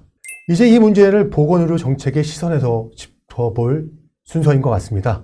그래서 오늘 2부 인터뷰에서는요, 서울대학교 의대 의료관리학 교실 교수셨고 또 건강보험심사평가원 심사평가연구소장을 지내신 더불어민주당 김윤 의원을 모셨습니다. 김윤 의원님께서는 현재 국회 보건복지위원회와 결산특별위원회에서 필수 의료는 물론이고 지역의료, 건강보험 계획을 중심으로 활동하고 계신 보건의료 정책 전문가이시기도 합니다. 의대 정원에 대해서 어디까지 그리고 어떤 속도로 늘려야 될지에 대한 부분, 숫자 확대만으로 지역 의료를 해결할 수 없다는 문제의식, 필수 의료 문제를 해결할 수 있는 지혜에 대해서 차분하게 대화로 나눠보도록 하겠습니다. 김윤 의원님 모셨습니다. 네, 안녕하십니까. 네, 반갑습니다. 요즘 네, 많이 반갑습니다. 바쁘시죠? 뭐 국회는 늘 할 일이 많은 곳이라서 네.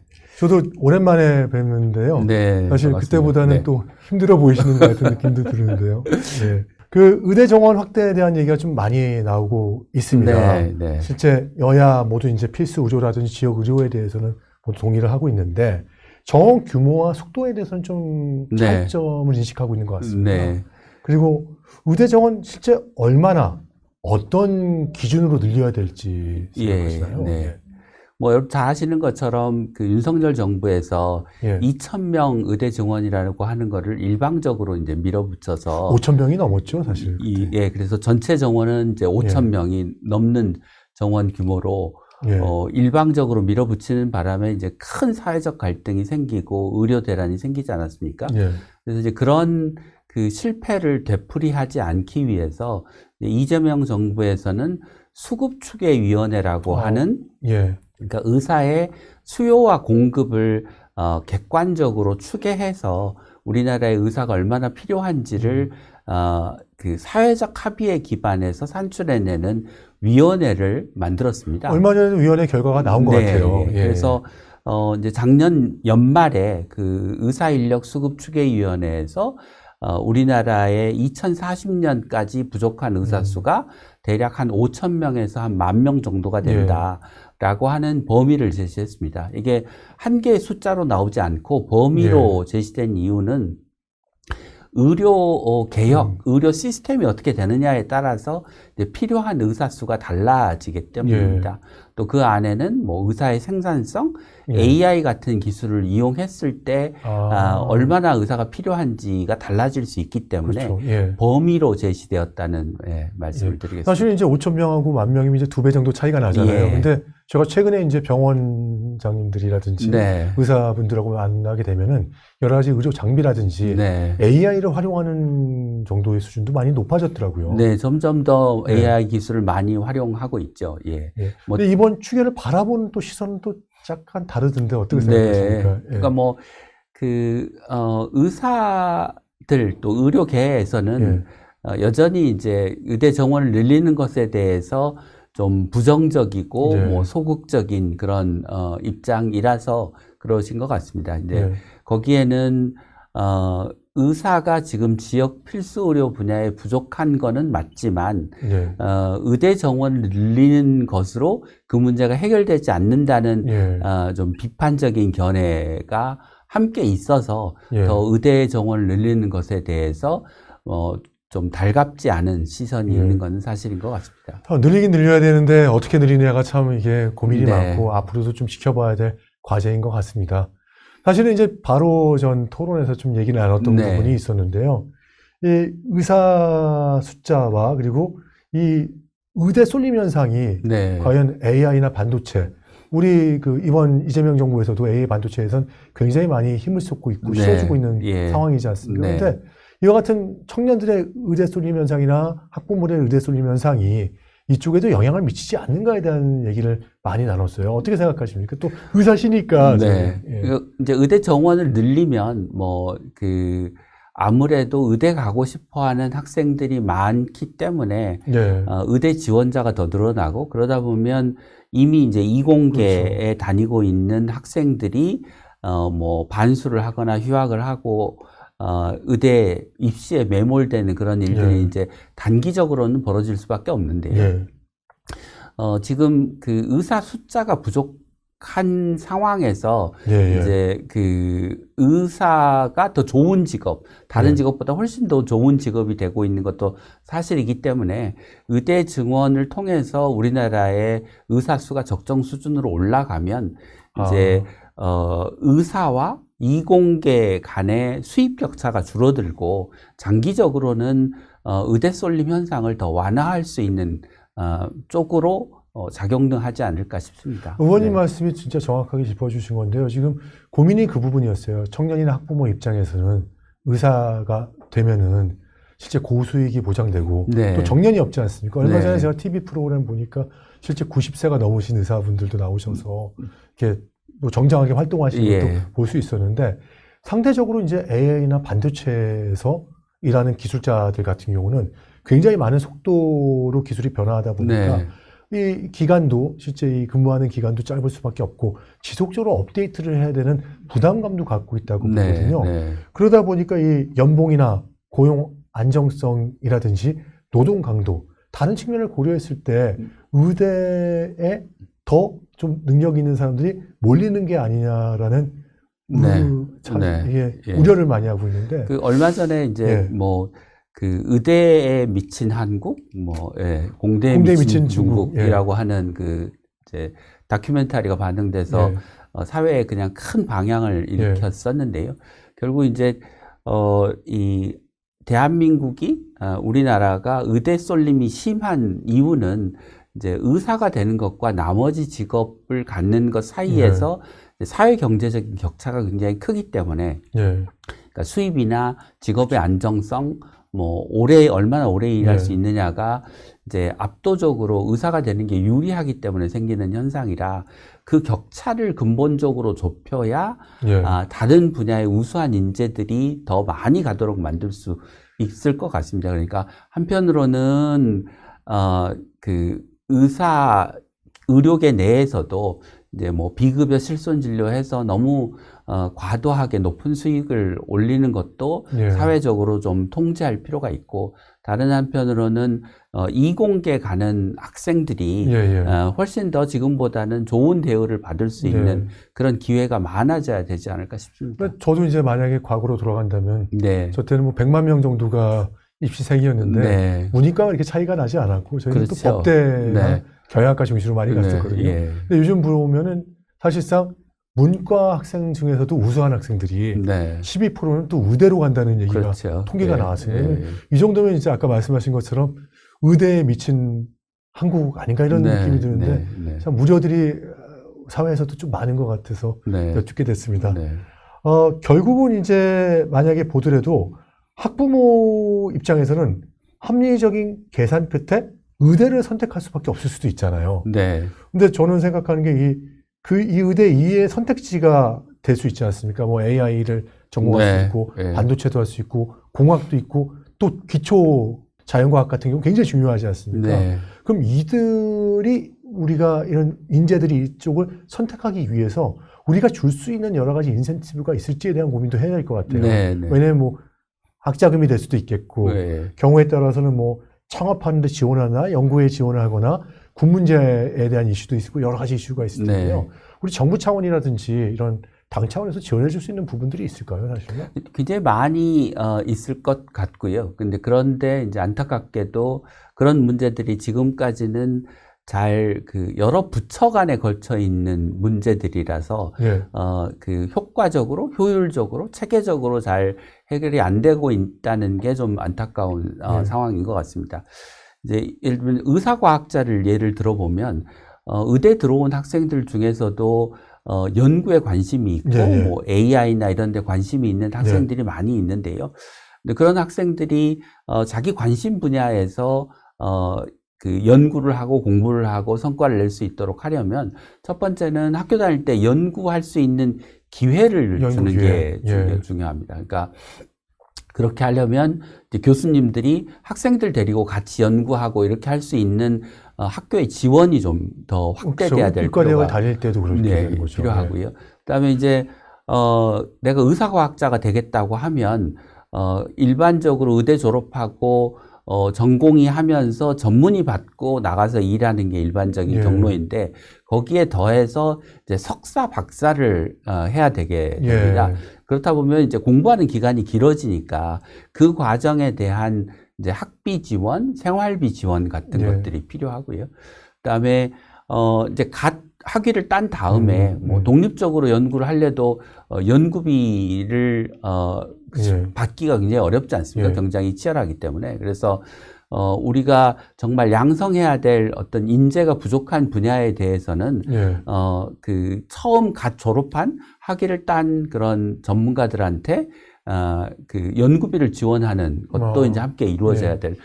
그리고 이제 군 복무 문제 역시 좀 중요합니다. 그래서 단절 없이 연구를 하려면 이제 군대 가는 대신 뭐 그 연구를 하는 기업이나 연구소에서 일을 할 수 있도록 하는 그 과정이 필요한데 이제 다른 이공계보다는 사실 의대가 또 그게 불리한 측면이 있습니다. 왜냐하면 군대도 의사가 부족하고 뭐 시골에도 의사가 부족하니까 이제 공중보건이 군의관으로 우선 데려가려고 하는 국방부나 보건복지부의 그런 이제 정책적인 수요가 있어서 이제 그럼에도 불구하고 자기 연구를 계속할 수 있게 보장해주는 제도, 이런 정책들이 그러니까 이제 전주기적으로 이루어져야 되는데, 예를 들면 의과대학에 관한 부분은 교육부에서 관할 사항이고 이제 전공 이후에 관한 사항은 또 보건복지부에 관할 영역이고 군의관 가는 거는 또 국방부의 영역이고 이렇게 이제 여러 부처에 걸쳐져 있는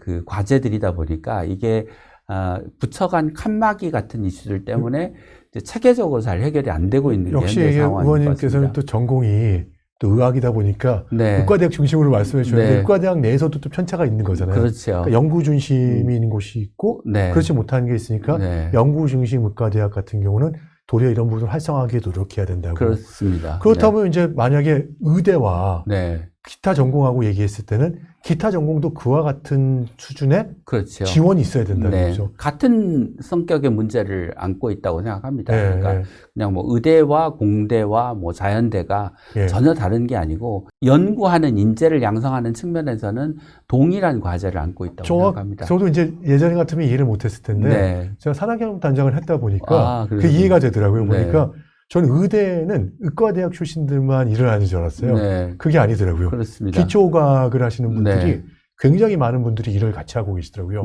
연구도 많이 하고 그런 부분들이 있어갖고 무슨 말씀인지 의원님 말씀을 이해할 수 있어서 다행인 것 같습니다. 제가. 그러니까 의과대학에 이제 기초의학, 뭐 해부학, 미생물학, 뭐 생화학 이런 걸 하는 분야에는 지금 의대 졸업자가 아닌 자연대나 뭐 공대 졸업하신 분들이 많이 교수 요원으로 들어와 계십니다. 그 데이터 또 분석도 필요하더라고요. 그렇죠. 그러다 보니까 통계라든지 관련된 사람들도 또 교육 훈련도 시켜야 되니까 교육도 들어오고 의대 정원이 그래서 여러 가지 일들이 있으니까 이게 한쪽만 봐서는 안 되고 복합적으로 진짜 봐야 되네요. 지역 의료 해법. 쉽지 않습니다. 지금 사실 지역 의사 제도까지도 고민을 하고 있거든요. 그런데 의대 정원을 늘렸다고 해서 실질적으로 지역 의료 붕괴를 막을 수 있을까에 대한 이슈가 있고요. 그리고 아까 말씀 주셨지만 전공 선택이라든지 수련이라든지 뭐 교육 훈련, 뭐 숙가, 근무 환경 자체가 바뀌지 않으면 사실 이게 지역 의료 문제가 해결되지 않는다는 얘기들이 많이 있거든요. 의원님 보시기에 어떠십니까? 이게? 작년 연말에 국회에서 그 지역의사 양성법이 통과가 됐습니다. 그러니까 의과대학에서 학생을 뽑을 때 지역에서 일정 기간, 한 10년 정도 의무 복무하는 거를 전제로 해서 이제 입학을 하는 학생을 뽑는 법안이 통과가 됐는데요. 그 법안이 통과되고 난 다음에 그 의료계에서 이제 많은 우려들이 있었습니다. 그러니까 의사만 보낸다고 지역 필수 의료 문제가 해결이 되냐 이렇게 말씀을 하시는데 사실은 지역 필수 의료 문제를 해결하기 위해서는 지역에서 우리가 더 부족한 의사를 양성해야 되는 것과 지역의 의료 체계를 개선하는 두 가지가 동시에 충족돼야 지역 의료의 문제가 해결되는데 의사가 없으면 지역 의료 체계 자체를 개선하는 게 불가능하기 때문에 이게 두 가지 의사를 늘리는 것과 지역의 근무 의료 체계를 개선하는 것이 대체제가 아니고 두 개가 서로 보완제입니다. 그래서 마치 의사를 안 늘리고도 지역 의료 문제를 해결할 수 있는 것처럼 들리는데 실제로는 그런 건 아니다. 두 가지를 다 해결해야 된다라는 점을 먼저 말씀드리고 싶고 그 지역의사 양성법만 지금 정부가 또는 국회에서 논의하고 있는 게 아니고 그렇게 해서 배출된 의사들이 지역에서 제 역할을 할 수 있도록 하기 위해서 지금 국립대병원도 기존에 교육부 산하에 있던 거를 복지부 산하로 이관하고요. 그다음에 지역의 필수 의료 체계를 구축하기 위해서 이제 조금 있으면 지역 필수 의료 특별법이라고 하는 게 본회의를 통과하게 되는데요. 거기에는 지역 필수 의료 특별 회계라고 하는 걸 만들어서 연간 한 1.2조 정도를 지역 의료에 투자하도록 하고 있습니다. 그러면 이제 건강보험 수가로 비용이 충당이 안 되는 뭐 인력 양성의 비용, 인력 파견의 비용, 병원들의 협력 체계를 구축하는 비용 등 그 필요한 재정들을 확보할 수 있어서 지역의 의료 체계를 구축하는 것과 지역의 부족한 의사를 양성하는 그 두 가지 정책을 정부와 국회가 지금 동시에 추진하고 있다라는 점을 의원님 말씀 듣고 나니까 좀 그래도 안심이 되긴 하는데요. 제가 이번에 사실 지방소멸대응기금 평가를 작년과 올해 돌아다니다 보니까 사실 병원 찾기가 너무 힘들더라고요. 그리고 그쪽에서도 애로사항들이 또 의사분들이 많이 계시지만 굉장히 연세가 많으신 의사분들 중심으로만 있고 또 이게 전문 병원을 찾기가 어렵다 보니까 실제 좀 위중한 병이 있을 경우에는 대학병원, 뭐 대도시권역에 대학병원을 가든지 서울까지 올라와야 되는 상황인데 그렇습니다. 굉장히 심각한 상황이라는 걸 좀 인지를 했거든요. 근데 지역의사제도를 실시하게 되면은 그분들이 한 10년이나 뭐 기간의 제한이 있을 수 있다고 얘기를 하는데 과연 거기에 정주하면서 계속 지역에 대한 의료 체계를 좀 이렇게 좀 지원할 수 있을까요? 일본의 예를 들면 일본의 이제 그 지역의사제로 똑같이 우리나라처럼 양성해서 지역에 배치한 의사들이 있는데 그 의사들이 의무 복무 기간을 끝나고도 지역에 계속 정주하는 비율이 한 60에서 70% 정도 됩니다. 그렇게 높아요? 예, 그렇게 높습니다. 그러니까 그거는 뭐 우리 지역 의사제도 그렇게 될 거다라는 얘기를 드리는 게 아니고 우리 지역 의사제도 잘 운영하면 충분히 그런 목표를 달성할 수 있다라는 점을 말씀드리는 거고. 다른 얘기도 하나 있는데 이게 기초의학들은 좀 잘 안 하려고 하는 게 경향이 하나 있고 또 이게 보통은 전공마다 좀 편차가 있지 않습니까? 그러다 보니까 이제 사실은 좀 험하거나 좀 힘든 그런 이제 전공을 안 하려고 하는 또 그런 부분들이 있는데 이 문제는 해결이 될 수 있을까요? 그러니까 이제 저도 뭐 기초의학을 한 사람인데 의료 정책을 했으니까요. 이제 그 기초의학을 전공하려고 하는 의대 졸업생들이 적은 이유는 첫 번째는 뭐 임상을 하는 거에 비해서 이제 월급이 너무 좀 작습니다. 맞습니다. 그리고 이제 내가 기초의학을 하는 이유는 내가 연구를 하고 여러 가지 사회 활동을 하고 싶어서 하는 건데 그 연구의 기회도 상당히 이제 외국에 비해서는 훨씬 더 제한되어 있기 때문에 지금보다 기초의학 교수를 늘리고 거기에 대한 정부의 재정 지원이나 연구에 대한 지원을 늘리면 저는 뭐 연구를 하고 싶어하는 의대생들도 많으니 기초의학 전공자들도 지금보다 훨씬 더 늘어날 거라고 생각하고요. 그다음에 이제 최근의 경향은 나는 그냥 기초의학만 하는 게 아니고 임상에서 환자도 보면서 기초에서 연구도 하고 그 두 가지를 병행하는 그래야 더 좋은 연구 성과를 내는 경우들이 더 많아지고 있습니다. 그래서 이런 임상을 하면서 기초 연구를 병행할 수 있도록 하는 대학의 지원 체계를 만드는 것 역시 중요하다고 생각을 합니다. 아무래도 보면 이제 반도체나 로봇 같은 경우는 이렇게 직접적인 연동은 의학과 없겠지만 제가 보기엔 AI하고 의학은 굉장히 다를 것 같아요. 밀접 관계가 있죠. 어떻게 의원님이 바라보시는 AI 인재와 의대 쏠림 현상과를 좀 우리가 다르게 해서 보고 이제 이게 상충된다고 얘기를 하는 부분도 있었잖아요. 근데 보시기에 어떠십니까? 그러니까 아주 오래 전부터 사실 의료 분야에서는 의사가 컴퓨터의 도움을 받아서 환자를 진단하고 치료하고 관리하는 그런 시스템들을 개발하려고 굉장히 노력을 많이 해왔었습니다. 근데 이제 AI가 이제 급진적으로 이제 발전하면서 뭐 예를 들면 환자의 초음파 사진, MRI 사진 같은 거를 컴퓨터가 AI 기반으로 판독을 한달지, 환자의 뭐 심전도나 환자의 상태를 AI가 모니터링해서 뭐 환자가 좀 이상한 상황이면 그걸 알려준달지 이런 시스템들을 뭐 굉장히 많이 활용할 수 있는 여지들이 있기 때문에 의대에서 AI를 적극적으로 연구하고 활용하는 인재들이 굉장히 많이 배출될 수 있고 그러면 그게 우리나라의 AI 기반의 우리나라의 의료 시스템을 지금보다 훨씬 더 발전시키는 그런 기반을 만들 수 있다고 생각합니다. 말씀을 듣고 보니까 이제 뭐 인력 자체를 의대만이 아니라 나중에 이제 과학 쪽이라든지 이런 기초과학하고 AI가 연동될 수 있도록 만드는 것도 굉장히 중요한 정부의 역할일 수도 있을 것 같아요. 결국은 그게 융합되어야 혁신과 발전이 이루어지는 것이지 AI만 아는 공학자, 의학만 이해하는 의사로는 우리가 혁신을 이뤄내기는 어렵다고 생각합니다. 좋은 말씀을 주신 것 같은데요. 사실 지금 이 방송을 보고 있는 뭐 수험생들도 있을 것이고 학부모도 있을 거라고 봅니다. 근데 사실 이들은 도대체 어떤 길을 선택해야 될지에 대한 고민이 많을 것 같아요. 사실 의과대학을 준비하는 사람들도 있을 것이고 AI나 반도체나 공학 계열을 준비하는 학생들도 있을 것 같아요. 근데 이런 분들한테 현실적인 조언을 해주신다면 의원님은 뭐 어떤 말씀을 드리실 수 그냥 있을까요? 제 경험을 좀 말씀드리면 이제 제가 대학에 입학할 때는 그 공대 전자공학과가 소위 이제 커트라인이 제일 높았습니다. 이제 그 다음이 의대였는데요. 지금 의대가 더 올라갔죠. 그렇죠. 또 의과대학에서도 이제 전공이 예전에는 내과 뭐 이런 과들이 굉장히 그 선호되는 과였는데 지금은 뭐 무슨 이제 영상의학과, 마취과, 뭐 이제 성형외과, 피부과 이런 과들이 이제 선호되는 과로 계속 바뀌어 나갑니다. 그래서 지금 기준으로 무엇을 선택한다고 해서 그게 앞으로도 계속 좋은 선택이라는 보장이 사실 없거든요.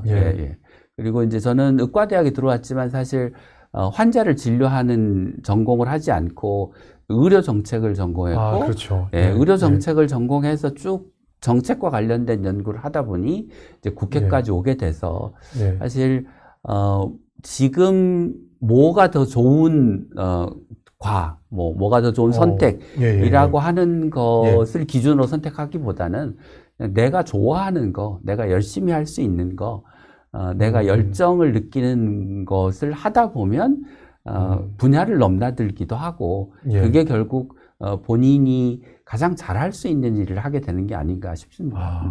정리하면서 좀 말씀을 부탁드리고 싶은데 사실 모두가 의대로 쏠리는 의대 가는 나라가 아니라 AI 초격차를 우리가 극복해야 되는 나라로서 생각했을 때 여야하고 정부가 좀 반드시 합의를 하고 전문가가 노력을 해야 될 것이 있다고 생각합니다. 컨트롤 타워 역할도 말씀을 하셨고요. 또 그런 부분들이 있는지 어떤 부분이 그래야 될지에 대한 부분과 또 하나 더 하면 의원님께서 이거는 내가 좀 책임지고 바꾸도록 노력하겠다. 그런 말씀도 한번 주시면 좋을 것 같습니다. 조금 더 큰 틀에서 말씀을 드리면 사실 어떤 분야에 쏠림이 있다는 것은 그만큼 내가 노력하고 열심히 일한 것에 비해서 보상이 불공정하다고 생각하기 때문에 어떤 분야에 쏠림이 생기는 거 아니겠습니까? 그래서 저는 일하고 노력한 만큼 공정한 보상이 이루어지는 사회를 만드는 게 중요하다고 생각하고요. 또 우리 사회가 대학 입시에 과도하게 매몰되고 매달리게 되는 것은 어떤 대학을 들어가고 졸업하느냐가 그 사람의 인생에 너무 큰 영향을 미치기 때문이라고 생각합니다. 그런데 비해서 외국은 뭐 어떤 대학에 들어갔다가 또 다른 대학에 들어가기도 하고 다른 전공을 하기도 해도 인정을 받을 수 있는, 그러니까 제2, 제3의 기회가 보장되는 사회를 만드는 게 굉장히 중요하다고 생각을 합니다. 그래서 공정하고 또 다른 기회가 보장되는 사회가 만들어져야 쏠림이 줄어들고 우리가 대학 입시에 매몰되지 않는 사회를 만들 수 있다고 생각하고요. 저는 뭐 이제 의료 정책을 하고 국회 보건복지에 있는 사람이기 때문에 모든 국민이 필수적인 의료는 내가 서울에 살든 지방에 살든 시골에 살든 다 똑같이 보장받을 수 있는, 이게 격차 없이 이게 뭐냐면 의료는 인간의 기본적인 권리이기 때문에 내가 어디 산다고 차별받아서는 안 된다고 생각을 합니다. 그래서 필수 의료를 보편적으로 보장하는 대한민국을 만드는 게 저의 과제라고 생각합니다. 아, 참 어려운 과제면서도 꼭 반드시 이뤄내야 될 과제 같아서요. 네. 또 이게 말씀을 듣고 나니까 저도 마음이 무겁기도 한 것 같습니다. 네, 많이 응원해 주십시오. 아, 저는 당연히 응원드려야 되겠죠. 예. 마지막으로 의원님 또 하실 말씀 있으시면 정리해 주시면 좋을 것 같은데요. 뭐 이제 우리나라가 지금 우리나라 의료 체계가 어떻게 보면 대전환기를 맞고 있는 기로에 서 있는 상황인데요. 이런 상황에서 이제 국회에 들어와서 제가 대한민국 의료 체계를 정상화하고 지역 필수 의료를 강화하는 그런 역할을 하려고 최선을 다하고 있고요. 앞으로도 남은 임기 동안 최선을 다하도록 하겠습니다. 사실 의대 정원 확대에 대한 부분을 중심으로 말씀드렸지만요. 그 정원 확대 자체가 해답은 아니라고 보고 있습니다. 사실 지역 배치, 보상 구조 문제, 근무 환경을 바꾸는 그런 정책 가치가 결합되지 않으면은 이에 대한 부분들이 작동하기 쉽지 않을 거라고 봅니다. 청년들이 어떠한 선택을 할지에 대한 부분들을 우리 사회가 참아라 희생을 하는 것이 아니라 실제 어떤 경로를 선택하더라도 그들이 가는 자리에 지원해 줄 수 있는 우리 국가적인 정책이 마련되는 것이 중요하다고 생각합니다. 오늘 윤동열의 시대의감에서 고른 문장을 하나 하고 마무리 짓도록 하겠습니다. 의대냐 AI냐의 선택이 아니라 의료와 첨단을 함께 키우는 국가 인재 전략을 수립하는 것이 정답이다입니다. 지금까지 윤동열이었습니다. 감사합니다.